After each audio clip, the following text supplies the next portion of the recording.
Hello, I'm Yusuf Johnson, and this is Color Current.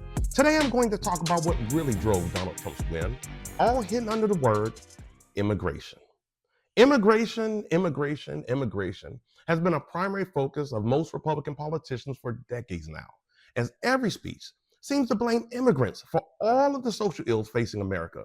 Recently, Donald Trump won the U.S. election by constantly criticizing immigration standards and immigrants at every speech he leads. By the way, you know who's taking the jobs that are created?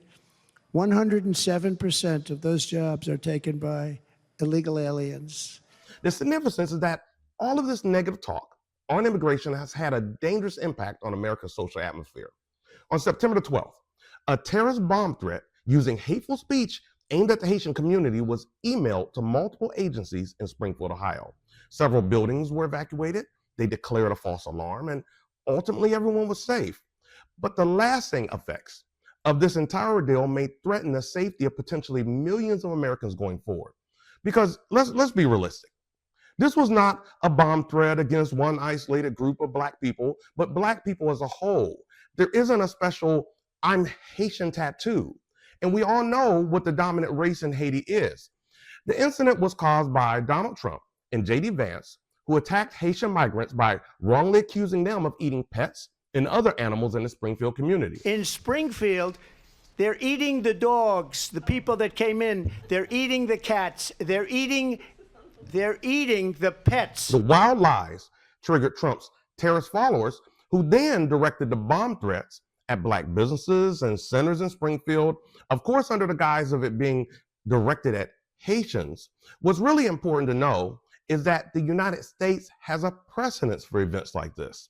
On September 11th, 2011, the United States targeted and it killed American-born Muslim Imam Anwar al-Awlaki, who had begun giving sermons which inspired terrorist attacks. One of the inspired attackers killed 13 people in the Soldiers Readiness Center at Fort Hood. Another person, inspired by Anwar, stabbed a British member of parliament named Stephen Timms. Now, despite the fact that Anwar never actually lifted a finger himself to do the killings, America targeted and executed Anwar because his words alone were inspiring terrorism, especially after 13 people were killed and one man was stabbed. A strike from an American drone took him out. This is how the U.S. responds to inciting disorder and encouraging violence. But somehow, Donald Trump, who was responsible for the Springfield bomb threats, is not under fire from the government. And Springfield is far from his first rodeo with hate speech and hysteria. Trump has a lengthy history of demonizing Mexican migrants by referring to them as murderers and terrorists, creating division and fear in communities with high Mexican population. He also has made several wantonly false and racist claims about people of color on national television and online. A strong example of this being this post he shared on X in August.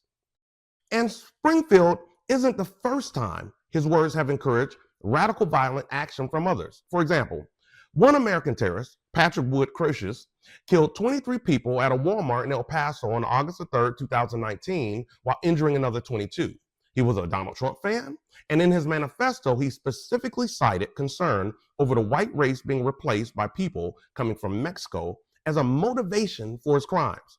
Furthermore, his manifesto used language that mimics Donald Trump's. This fear of the white race being replaced by people of other races is called the Great Replacement Theory.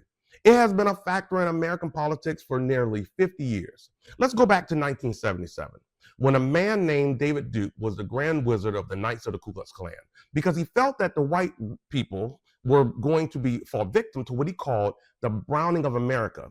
David decided to do a publicity stunt at the border and posted himself up in a car that was labeled Klan Border Watch. David Duke realized that his ambition of reducing immigration of people of color would not be doable within the Klan. So he left the Klan and he joined the Republican Party of Louisiana and was elected a representative. David Duke's win was very instructive to the Republican Party because they learned that they could win over certain collections of the white population by using Duke's tactic of campaigning against people of color without actually saying it. Rather than say, we want less of you in our schools or workplaces, he'd say, we're going to end affirmative action. And rather than say, we need to stop the browning of America, they would say, We need to stop immigrants at the border. This represents a turning point for the people of this country. We are determined to take our country back. We're going to fulfill the promises of Donald Trump. That's what we believed in. That's why we voted for Donald Trump, because he said he's going to take our country back. You see how that works, how subtle that is. At that time in history, immigration was not really attacked by the Republican Party, because when you look at the political campaign of Ronald Reagan in the 80s, he never mentioned illegal immigration in his 1980s convention speech. Immigration control at the time was an item that the administration wanted to address. However, it wasn't this all-encompassing issue. In fact, the last speech Reagan gave before he left office was a speech about the greatness of immigration. If we ever closed the door to new Americans, our leadership in the world would soon be lost. So what happened? Let's look at Steve Scalise, a candidate for House Majority Leader until he removed his name from the running. This man came up from within Louisiana at the same time that David Duke served there in that House. In fact, Scalise reportedly once said that he is David Duke without the baggage. So he's claiming similarity to the Grand Wizard of the KKK. He also spoke at a white nationalist forum in 2002 for a group that was founded by David Duke. Steve Scalise has also been a staunch supporter of Donald Trump and, of course, big on stopping immigration. I'm also going to be calling on President Biden to sit down and talk about the crisis at the border. As we have an open southern border, and we've seen millions come in the last few years. What all of this love from the Klan has done is make the Great Replacement theory a mainstream Republican belief. So on May 14, 2022, Peyton Gendron entered a Tops grocery store in Buffalo, New York, to commit a terrorist attack that killed 10 Black people and injured 3. His reasoning for the attack was his belief in the Great Replacement theory. All of this being said, we don't want any violence to be dealt against an American citizen, let alone a former and soon to once again be president of the United States.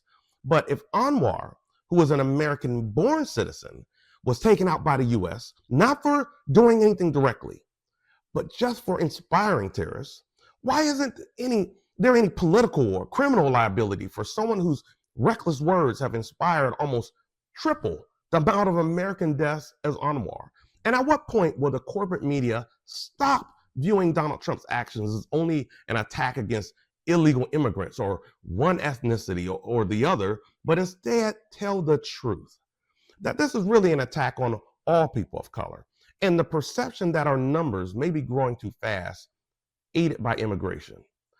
I believe it's a lack of knowledge on the history of the anti-immigrant stance, along with Donald Trump's willingness to pit Americans against migrants in order to stoke a racist backlash that has helped launch him into the White House a second time. We also have to call out Democrats' lackluster approach to the immigration situation.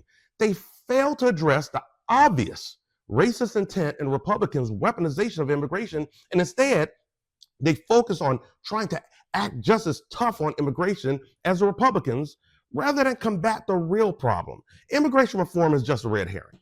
The true Republican goal is population reform, as far too many Republicans, according to recent studies, are more concerned with the shifting demographic rather than simply fixing immigration.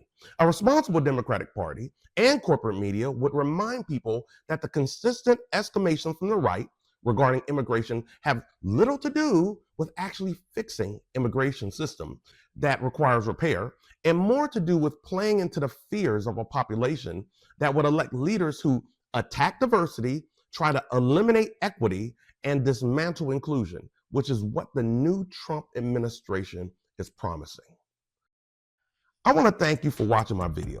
Be sure to hit the like button, the subscribe button, because we will be coming out with much more content soon. And also, I want to give a shout out to my daughters, Lauren and Shani Sharif, for the magic behind the videos.